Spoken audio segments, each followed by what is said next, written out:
Bon, bonjour à tous et merci de rester sur Vox pour suivre le talk, votre matin d'information sur Vox TV. Pénurie d'eau et coupure d'électricité observée à Brazzaville depuis un certain temps, une situation qui pénalise la population. Les directeurs de LCDE et KRC ont tenu les 26 et 27 deux conférences de presse pour expliquer les raisons de cette situation. Pour en parler, comme je vous l'ai dit au début de ce plateau, nous avons été rejoints par Ernest Dimi, journaliste politique au Patriote. Bonjour et bienvenue. Bonjour Sarah, merci.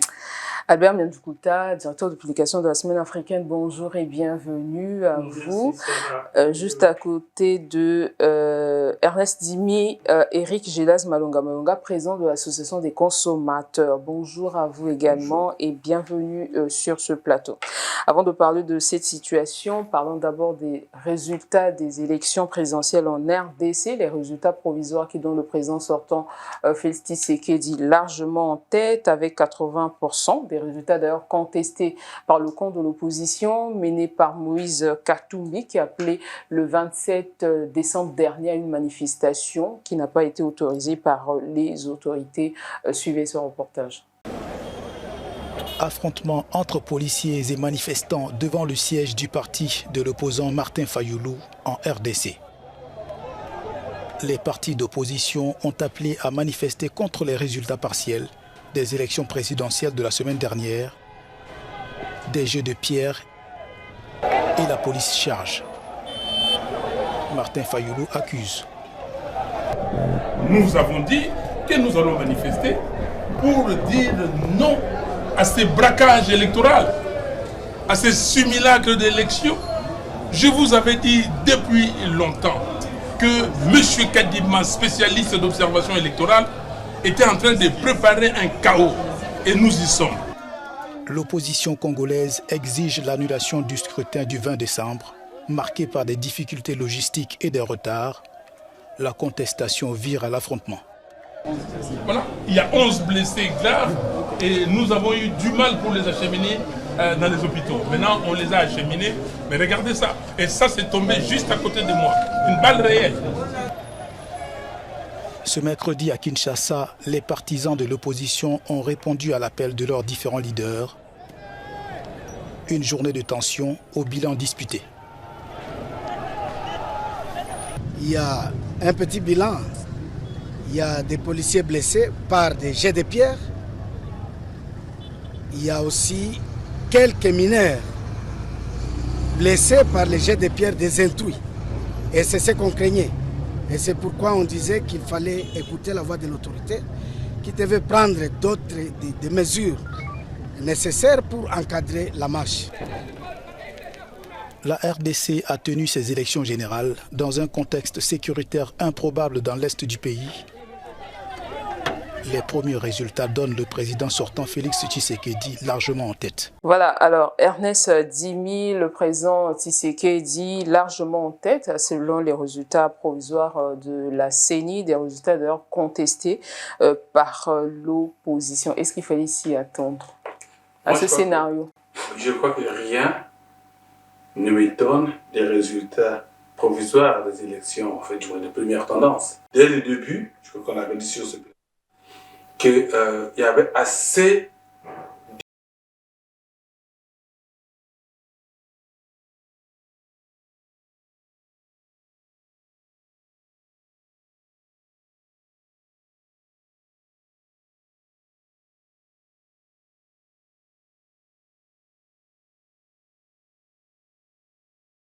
c'était des machines à voler et que les données auraient été déjà introduites bien avant en faveur de ceux qui sont en place et qui organisent.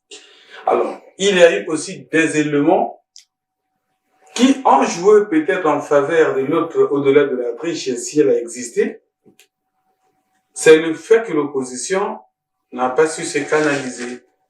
C'est la guerre des égos qui a fait effectivement que l'opposition ne parle pas d'une voix unique. Ensuite, vous voyez, si l'opposition était un bloc, alors la marche, la manifestation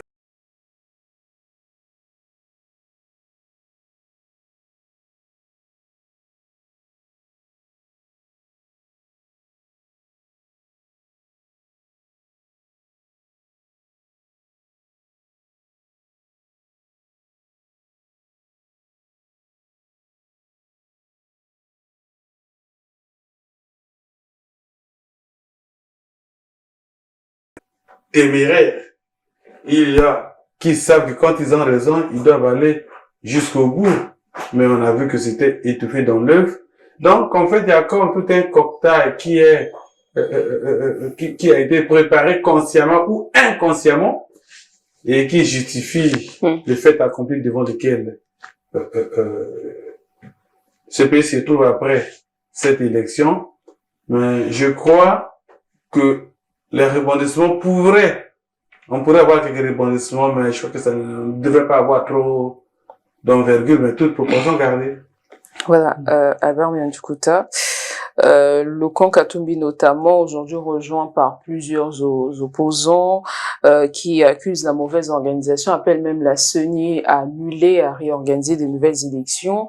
Dans un contexte tendu, ils parlent de 2 jours d'élections au lieu d'1 jour, bourrage des urnes, achat de conscience et tout. Qu'on met à l'actif à cette mauvaise organisation selon l'opposition. Oui, il faut être objectif et bien voir que nous parlons de la République démocratique du Congo, 2 millions de kilomètres carrés, 44 millions d'électeurs, 100 millions d'habitants en population, et puis donc 2 fuseaux horaires, d'ailleurs ce qui n'est pas banal dans le cas présent.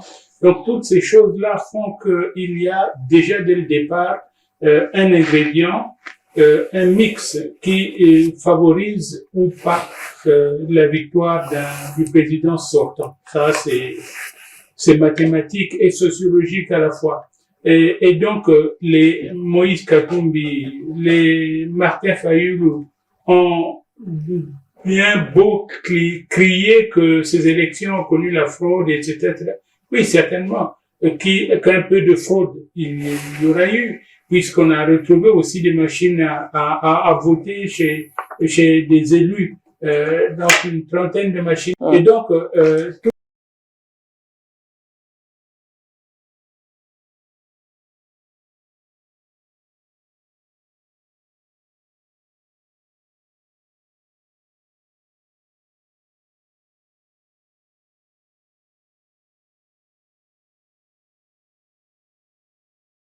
tout ce qui est d'ailleurs tout à fait absurde. On ne peut pas reprendre une opération aussi gigantesque dans un pays aussi marqué par les disparités, qui est en guerre, et surtout que les zones touchées par ces tensions sont des zones populeuses, donc où il y a une forte densité de population.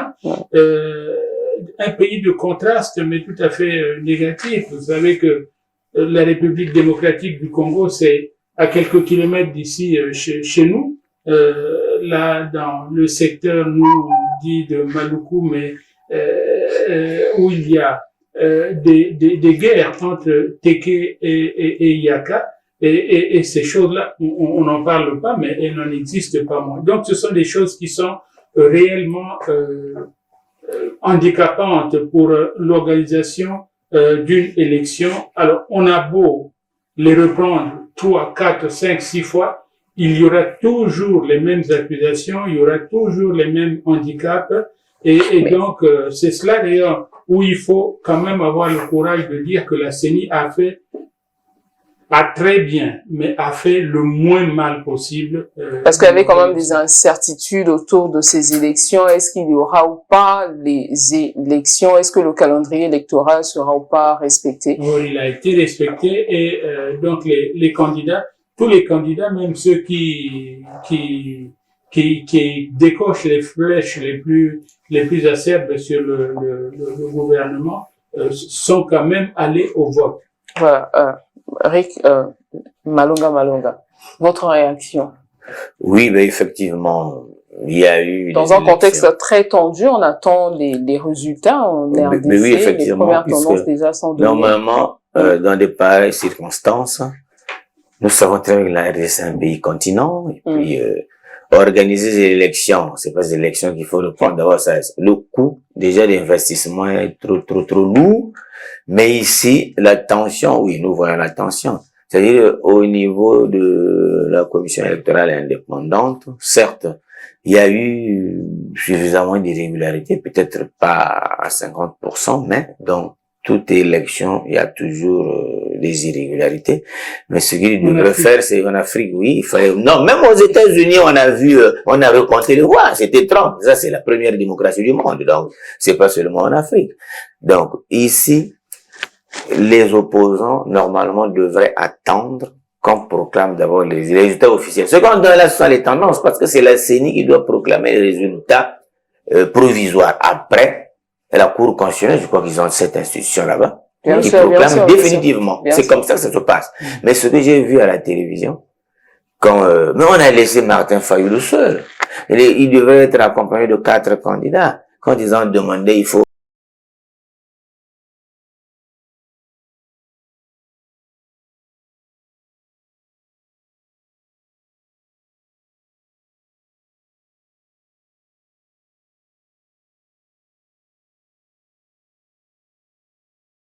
ou des Koulouna. Ce que j'ai vu à la télévision, avec des pelles, des houes. Est-ce que c'est comme ça qu'on manifeste un mécontentement? Et quand vous voyez, il montre un chargeur où il dit que nous avons la preuve. Voici le chargeur. Et une balle entière. Mais une balle quand elle sort du Pemaka. Mais la du reste, le boulot est parti. C'est là où le patron de la police de la RDC lui a traité de... Il a dit que ça c'est un scénario. Attends, une balle quand elle sort du fusil, elle ne peut plus rester entière. Donc ça, c'est des simulacres. Il devrait d'abord attendre qu'on proclame les résultats provisoires et après, ils saisissent les institutions, la Cour constitutionnelle et autres, les juridictions. Moi, c'est comme ça que je pense. Parce que quand vous demandez organiser une marche, oui, même si elle n'est pas autorisée, c'est une fois, ils doivent s'exprimer, mais il fallait que ça soit cadré. Voilà, Ernest Dimi, dernière question sur ces résultats provisoires des élections en RDC. Quelle sera l'issue? Parce que toute opposition unanimement conteste ces résultats et disent même qu'ils ne reconnaîtront pas les institutions issues de ces résultats. C'est un jeu auquel ceux qui observent la situation en RDC sont habitués. Depuis Tshisekedi perd, on a vu les gens... Après une élection, Tshisekedi prête serment à la maison, s'auto-proclame président. On a vu Fayulu, je crois que c'est Martin Fayulu, dire que c'était lui qui avait été élu. Qui réclame jusqu'au jour la vérité des urnes. La vérité des urnes. Bon. Et ça, c'est un scénario auquel on ne peut plus parler de surprise, pour lequel on ne peut plus parler des surprises. Mais l'issue pour moi, elle est déjà là. C'est le fait que la première tendance, c'était déjà un message clair.